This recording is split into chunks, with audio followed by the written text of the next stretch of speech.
If you weren't able to attend our first look event, don't worry. The intention of this video is to cover the same elements for casting the vision of the student ministries here at Terrace Lake. What we got to do at that first look was actually see this addition up here and see all the work that's been going on upstairs to prepare this space for the students. And so right now we're actually in the cafe section.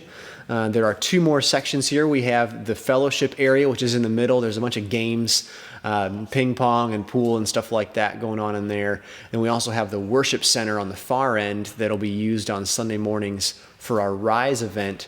That is where obviously worship will be taking place, as well as teaching will be going on there on Sunday mornings.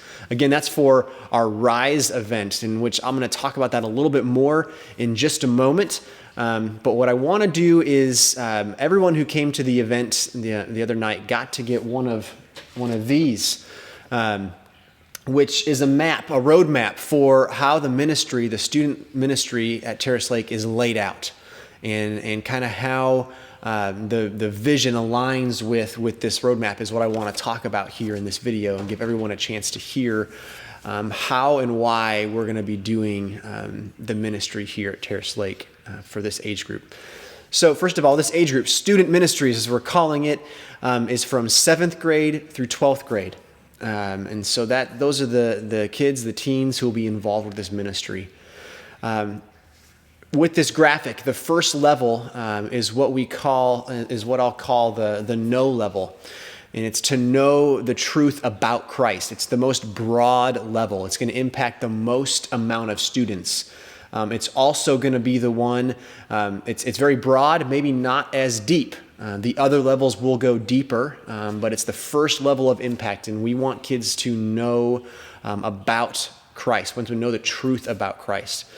Some of the things that will happen in this level, some of the elements that achieve the purpose of this level. The first one is our Sunday morning Rise event. And so that will be every Sunday morning starting January 10th.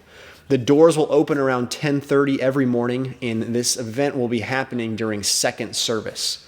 The purpose of this time is to get as many teens in this age group as possible up here into this upstairs area to experience the cafe, like hang out, to do some fellowship with the games, and then to transition over to the worship area.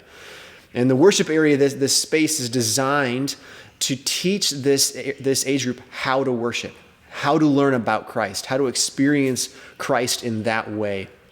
And so what a Sunday morning will look like typically is that the kids will come up here and they'll have some time at the beginning to just spend time fellowshipping, and the youth council, these volunteers will be hanging out with them, getting to know them one-on-one, investing in them every single morning, not just to know their names, but to know where they're at, what are some of the things they're dealing with at school, to play games with them, to have a coffee with them. Stuff like that will be a part of that first part of a Sunday morning. Then we'll transition into the worship area, which will lead off with some sort of game or icebreaker, just to get them connected with what we're doing at that time, to get them to key in with the worship that's going to take place, as well as the teaching that's going to take place. Once that's done, there will be worship. We'll have a worship band that will lead them in really, honestly, age-appropriate worship, which means it'll be a little louder. It's going to be a lot of fun, but we're going to teach this age group what it means to truly worship, to truly connect with the heart of God through music and through teaching. After the worship is done, we'll transition into the teaching time. And the key of the teaching time is it's going to be a little shorter than what they might experience in main service, but it's also going to be with some of it's going to be relating to what they deal with. However, we will always stay in connection with whatever is being taught in main service. So at the beginning of 2016, Danny's going to be focusing on John chapter 15, and we'll be doing the same thing here on Sunday mornings at Rise. Once that time of the morning is done, depending upon how much time we have left, The cafe will be open again. The games will be open again. But this will also be a time for some of the youth council members and other student volunteers to connect with students on a one-on-one basis to see what they learned, what things can they draw out of that time in the worship center. So that's on a very high level, without a whole lot of detail, honestly, what a Rise Sunday morning will look like. We're doing it during second service for a reason, and that is because we experience at Terrace Lake that this is when a lot of our guests come. And as you look around on a Sunday morning, it's when you see a lot of teens that come into our church, and they either go into main service or they stay out of main service, but they're looking for some place to go. And what we want to do is provide a place for them to come that they can become invested in, and that where they can be invested in on an ongoing basis. So that is the part of this get to know the truth about Christ that we call Rise on Sunday mornings. Other elements that fall into this first level here, the no level, would be other events that we do throughout the year. There will be a couple of events that we do that are really honestly focused on fun and fellowship. Not a whole lot of depth, to be honest, but honestly just having fun. Like, get kids together, get them to know each other, have a whole lot of fun, and have that be organized and well planned out for them. On top of that, another thing that will be going on, and that's also important for you to know, is that we have our social media up and running. And so on the back of this card also was given our social media handles, or whatever you want to call them, right? For Instagram and Twitter and Facebook and all that. But those are going to be really important for parents to know, because that's going to be how we connect with students. And it's going to be how we encourage students to connect with one another. It's going to be how we announce events and keep the calendar and schedule up to date. But really another really cool thing about these tools that we want to use is it's our way to stay connected with the kids during the week, to keep them up to date on what's going on, to keep checking in on or following up on what they would have learned on a Sunday or at an event that they experienced through the student ministries. So that's kind of the no level. And there's obviously more details to all these levels. I just want to give you a high-level look at them. If you have any questions, feel free to ask me, or I'd love to meet with you and talk about this more in depth. In the next level down, the second level, known as the grow level, and this is grow in a relationship with Christ. So obviously the first step is we want all of the students to know the truth about Christ. Then we want them to be in a relationship in which they are growing in that relationship with Christ. And honestly, the best vehicle that we know of here at Terrace Lake to do that is through a discipleship relationship. And so that is our hope for everyone, every student in the ministry, is to get connected into a discipleship group. Now, some of the students who will be joining into the student ministry are already a part of a discipleship group, and that may have come out of their community group, and that's great. We want to encourage that. We want to support those discipling relationships and those groups in any way we can. We want to help them know what's going on at student ministries. We want to stay connected with them so that we know what's going on with the students in their groups. We definitely want to support and encourage that. But then we also want to provide a structure here within the ministry so that kids who are not part of a community group outside of this, or their families aren't a part of that they have a way that they can get to be a part of a discipleship group. So the way that we're going to do that is through our youth council. To these people who have committed time and effort to be personally invested in these kids' lives, that they'll be able to talk to these kids and ask them if they would like to be in a discipling relationship.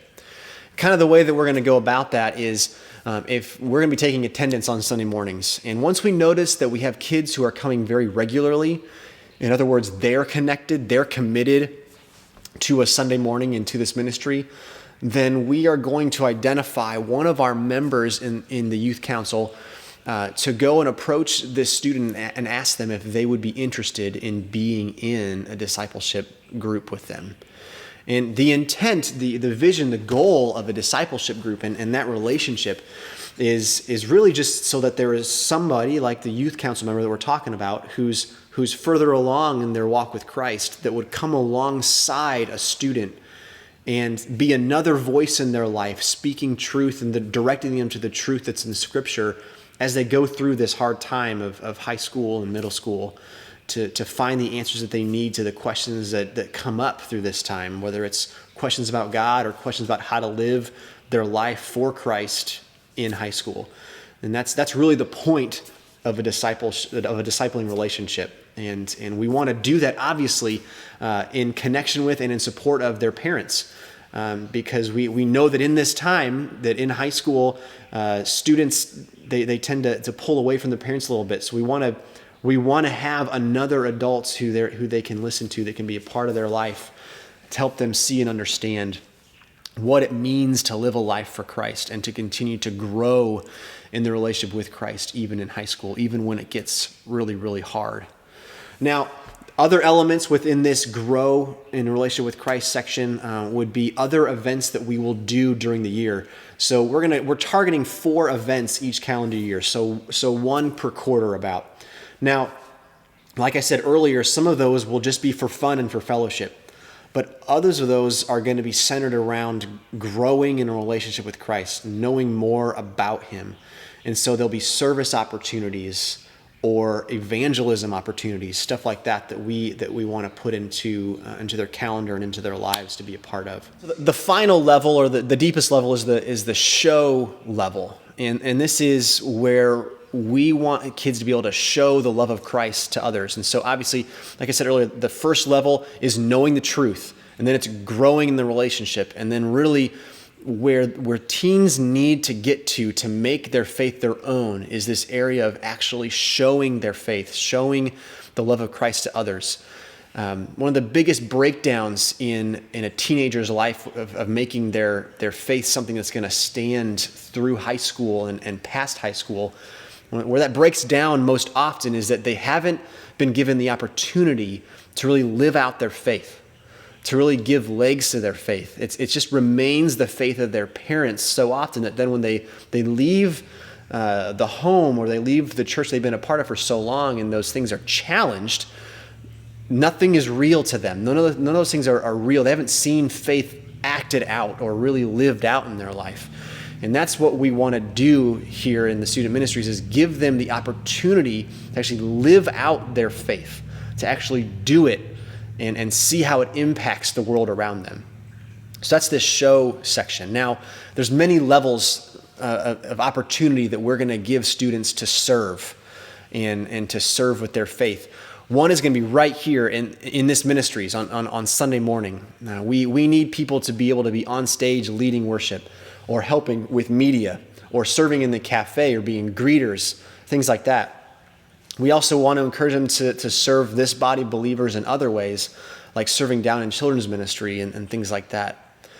Beyond that, as I've been talking about these 4 events that we'll be doing throughout the year, a couple of those will be based around service, about serving other people in our community in some way. So that will be another way that we encourage the students and that we're a part of their lives to serve.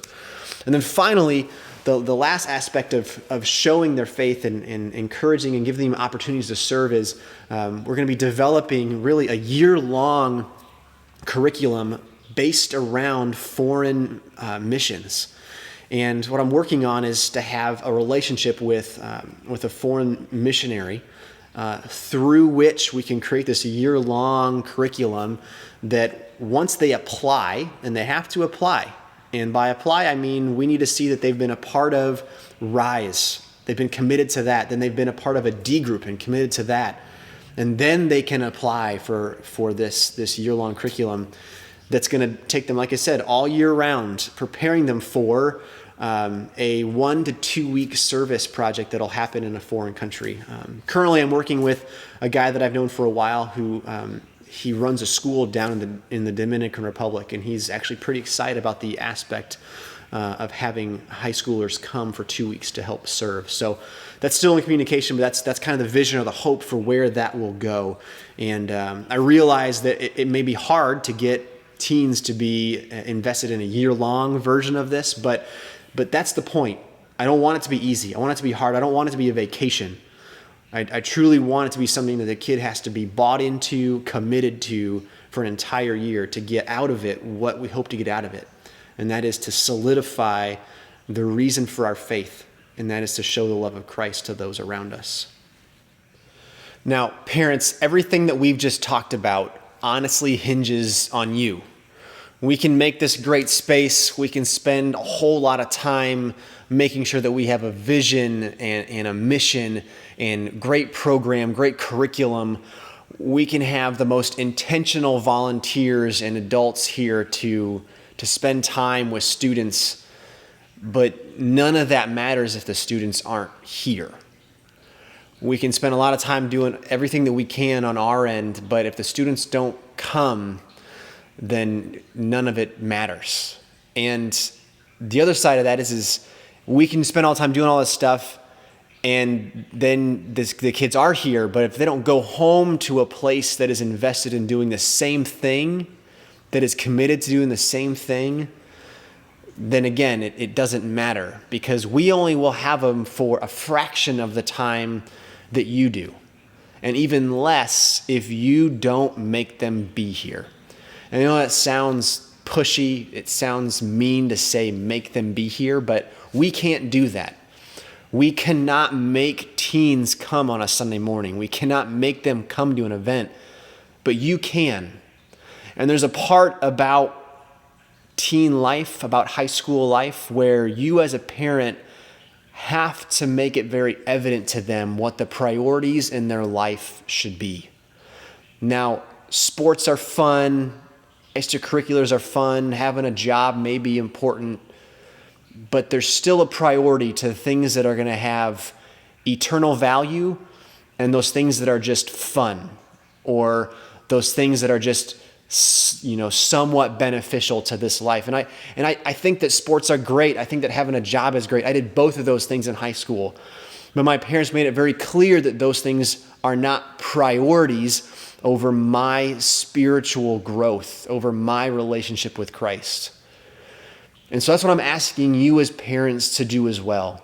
I'm not asking you to lay aside those other things, but I'm asking for you to come alongside us as we try to come alongside you as parents and set a priority, set a precedence in your house about what's most important, and that it is growing in Christ, both at home, in your families, in that setting, and at church, in this family, in this setting.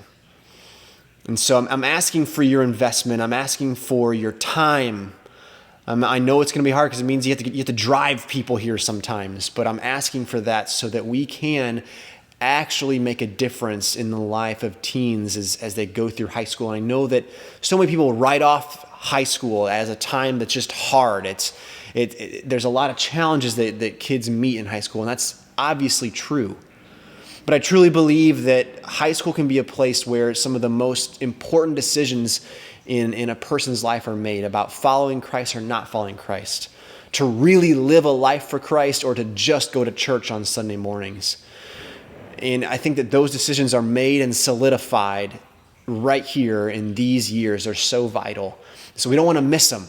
You don't want to miss these years, just write them off to teen rebellion. We want to really spend time in these years showing these teens what it means to live a life for Christ. And that's what we want to do. That's why we're doing all this work. That's why Terrace Lake is spending the time and the money and the resources in all of this, in this space, in these programs, in these events. That's why the volunteers are so invested hour after hour in spending time with these kids. It's because we believe that. And so I'm asking you to come alongside and do the same thing.